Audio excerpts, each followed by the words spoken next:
Assalamualaikum warahmatullahi wabarakatuh. Perkenalkan, nama saya Alinaida Pratiwi dari kelas internasional Prodi Perbankan Syariah, Fakultas Ekonomi dan Bisnis Islam, UIN Raden Fatah Palembang. Di sini saya akan menjelaskan secara singkat mengenai materi mata kuliah Studi Kelayakan Bisnis Islam dengan tema aspek ekonomi dan sosial. Studi kelayakan sangat diperlukan oleh banyak kalangan, khususnya terutama bagi para investor yang selaku pemrakasa, bank selaku pemberi kredit, dan pemerintah yang memberikan fasilitas tata peraturan hukum dan perundang-undangan yang tentunya kepentingan semua itu berbeda antara satu sama lain. Investor berkepentingan dalam rangka untuk mengetahui tingkat keuntungan investasi dan bank berkepentingan untuk mengetahui tingkat keamanan kredit yang diberikan dan kelancaran pengembaliannya. Dan pemerintah lebih mengkritik manfaat dari investasi tersebut secara makro baik bagi perekonomian, pemerataan, dan kesempatan kerja.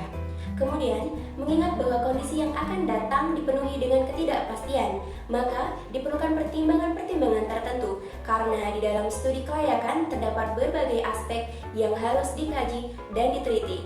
Kelayakannya sehingga hasil dari studi tersebut digunakan untuk memutuskan apakah sebaiknya proyek atau bisnis layak dikerjakan atau ditunda, bahkan dibatalkan. Hal di atas menunjukkan bahwa dalam studi kelayakan akan melibatkan banyak tim dari berbagai ahli yang sesuai dengan bidang atau aspek masing-masing seperti ekonomi, hukum, psikologi, pemrakasa teknologi, dan sebagainya.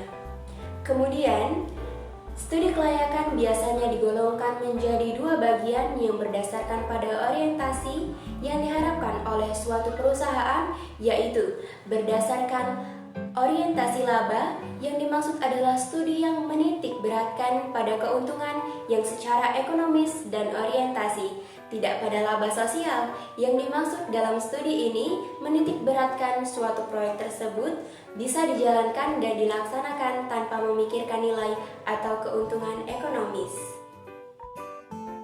Dalam perencanaan sebuah bisnis, baik bagi bisnis yang baru dirintis ataupun jenis bisnis perluasan dari usaha yang sudah ada, selain mempertimbangkan aspek-aspek yang terkait dengan masalah pasar dan pemasaran, teknis, manajemen termasuk andal, juga perlu ditelaah manfaat bisnis tersebut bagi masyarakat luas, termasuk pengaruhnya terhadap perekonomian masyarakat sekitar maupun perekonomian negara. Kemudian analisis pada aspek sosial ekonomi menekankan pada penilaian sejauh mana proyek bisnis yang akan dijalankan dapat didukung ataupun berkontribusi pada perilaku dan pola kehidupan masyarakat, termasuk manfaatnya terhadap perekonomian masyarakat sekitar lokasi, bisnis maupun perekonomian negara secara makro, yaitu apakah bisnis itu dapat membantu pertumbuhan perekonomian atau justru sebaliknya. Membebani perekonomian sebagai banyak bisnis dapat menyerap tenaga kerja, bagaimana dampak terhadap kesejahteraan masyarakat, penyediaan produk dan jasa secara lokal, regional maupun nasional, bahkan bagaimana pengaruh bisnis tersebut terhadap perubahan devisa negara. Dalam aspek perekonomian sosial, dampak positif yang diberikan dengan adanya investasi lebih ditekankan kepada masyarakat terkhususnya dan pemerintah pada umumnya. Bagi masyarakat, adanya investasi ditinjau dari aspek ekonomi adalah akan memberikan peluang untuk meningkatkan pendapatan. Kemudian aspek ekonomi memiliki dua sisi, yaitu sisi negatif dan sisi positif. Dari segi negatif, aspek ekonomi yaitu penggunaan sumber daya alam yang berlebihan, pengangguran yang semakin bertambah banyak karena masuknya masyarakat luas. Dan dari sisi positif, aspek ekonomi yaitu pendapatan yang masuk dari pemerintah. Kemudian, apa itu aspek sosial? Aspek sosial adalah pengelolaan dan pengatur sumber daya alam yang belum ada campur tangan dari manusia. Kemudian, aspek sosial pun memiliki dua sisi, negatif dan juga sisi positif. Dari sisi negatif, yaitu perubahan demografi, kebudayaan, dan kesehatan masyarakat juga, perubahan gaya hidup, adat istiadat, dan struktur sosial lainnya. Kemudian, dari sisi positif yaitu adanya alat transportasi, listrik, air, juga ketersediaan jembatan bagi masyarakat sekitarnya. Kemudian, aspek ekonomi dan sosial ini perlu diperhatikan karena dampak yang terjadi saat terjadinya kesalahan yang banyak akan berpengaruh terhadap keduanya.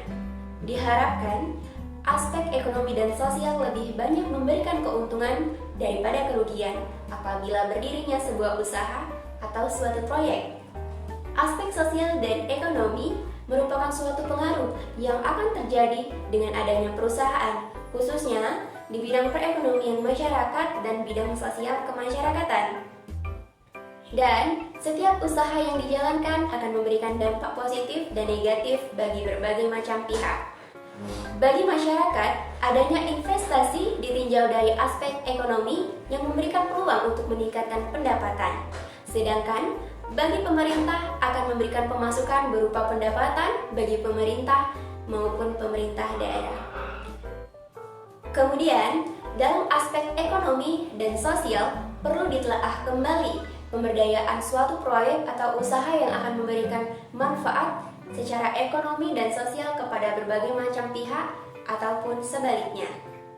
Yang selanjutnya adalah dampak daripada aspek ekonomi dan sosial. Dampak yang ditimbulkan dengan berdirinya suatu perusahaan jika kita lihat melalui kacamata ekonomi dan sosial adalah sebagai berikut. Yang pertama, dampak positif dari aspek ekonomi dengan adanya suatu proyek atau perusahaan meliputi dapat meningkatnya ekonomi rumah tangga melalui terbukanya kesempatan lapangan pekerjaan bagi masyarakat sekaligus mengurangi angka pengangguran, kemudian tersedianya sarana dan prasarana umum yang kelak akan bisa berguna bagi masyarakat, baik pemerintah, berupa jalan raya, listrik, sekolah, masjid, dan sebagainya, dan tersedianya beragam produk dan jasa dalam masyarakat, sehingga meningkatkan persaingan dalam menciptakan dan memenuhi kebutuhan masyarakat.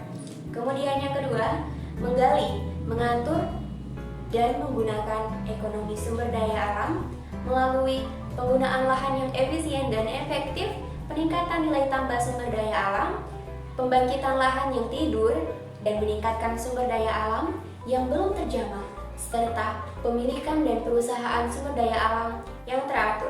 Kemudian yang ketiga adalah meningkatkan perekonomian pemerintah melalui 1.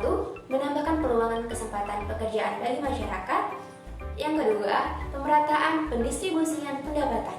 Yang ketiga, peningkatan devisi negara. Yang keempat, pemberolehan pendapatan berupa pajak dari sumber yang dikelola oleh perusahaan. Kemudian yang selanjutnya, menambah nilai tambah dari manufaktur. Kemudian yang selanjutnya, menimbulkan efek ganda perekonomian, meningkatkan produk domestik regional bruto atau PDRB, meningkatkan pendapatan asli daerah, menambah pusat-pusat pertumbuhan ekonomi di dalam daerah tertentu, menyediakan fasilitas umum yang sangat dibutuhkan oleh masyarakat, kemudian meningkatkan devisa apabila produk dan jasa yang dihasilkan dapat mengurangi pemakaian impor barang dan jasa dari luar negeri. Kemudian yang keempat, pembagian wilayah. Yang pertama, meningkatkan pemerataan pembangunan dengan prioritas daerah-daerah tertentu. Kemudian yang selanjutnya membuka isolasi wilayah dan cakrawala pemikiran masyarakat dengan memasukkan pembangunan-pembangunan yang setara. Kemudian meningkatkan persatuan dan kesatuan bangsa terbuka di lingkungan pergaulan dengan adanya pembukaan suatu wilayah. Kemudian hambatan di bidang ekonomi. Pelaksanaan pembangunan ekonomi terus dilaksanakan dalam rangka menaikkan atau paling tidak mempertahankan pendapatan yang telah dicapai. Beberapa penghambat pembangunan itu di antara lain yang pertama, iklim tropis, menyebabkan terjadinya lingkungan kerja yang panas dan lembab sehingga menurunkan usaha atau gairah kerja pada manusia. Banyak muncul penyakit serta membuat pertanian kurang menguntungkan. Yang kedua pula, menyebabkan produksi rendah disebabkan oleh kualitas manusia dan sumber daya alam yang relatif kurang menguntungkan. Yang ketiga, kapital sedikit disebabkan oleh rendahnya produktivitas tenaga kerja yang berbakat kepada rendahnya pendapatan negara, sehingga tabungan sebagai sumber kapital juga menurun. Yang keempat, nilai perdagangan luar negeri yang rendah disebabkan oleh negara miskin mengandalkan ekspor bahan mentah yang mempunyai ekstensitas penawaran pemerintahan dan perubahan harga yang inelastis. Hal inilah yang dalam jangka panjang akan mengakibatkan kerugian. Kemudian 5 besar yang mengurangi disebabkan oleh banyaknya tenaga kerja yang pindah dari desa ke kota yang tak mampu menampung tenaga mereka karena kurangnya faktor produksi lain yang mengimbanginya sehingga terjadilah pengangguran tersebut. Kemudian selanjutnya, besarnya ketimpangan distribusi, pendapatan, keuntungan yang lebih banyak dimiliki oleh sebagian kecil golongan tertentu saja. Kemudian yang ketujuh, tekanan penduduk yang besar disebabkan antara lain nilai rata-rata umur manusia dibarangkan dengan masih besarnya persentase kenaikan jumlah produk yang makin lama makin membebani sumber daya lain untuk memenuhi kebutuhan hidup. Kemudian, penggunaan tanah yang produksinya rendah disebabkan karena sektor pertanian menjadi mata pencarian utama. Di samping itu, selain alat-alat produksi, pupuk, teknik pengelolaan juga masih relatif rendah. Yang terakhir adalah bentuk dukungan pemerintah. Salah satu bentuk dukungan adalah sebuah proteksi perdagangan. Proteksi perdagangan merupakan seluruh insentif perdagangan. Proteksi perdagangan merupakan seluruh insentif perdagangan yang baik merupakan proteksi maupun subsidi. Oleh karena itu, proteksi perdagangan lebih tepat disebut dengan insentif perdagangan, kebijakan langsung terhadap komoditi yang bersangkutan, kebijakan perdagangan luar negeri, kebijakan perdagangan dalam negeri, kebijakan produksi, serta kebijakan tidak langsung. Itulah singkatnya penjelasan tentang aspek ekonomi dan sosial yang meliputi faktor-faktor, sisi negatif dan positif, dan sebagainya yang ada dalam salah satu mata kuliah studi kelayakan bisnis Islam.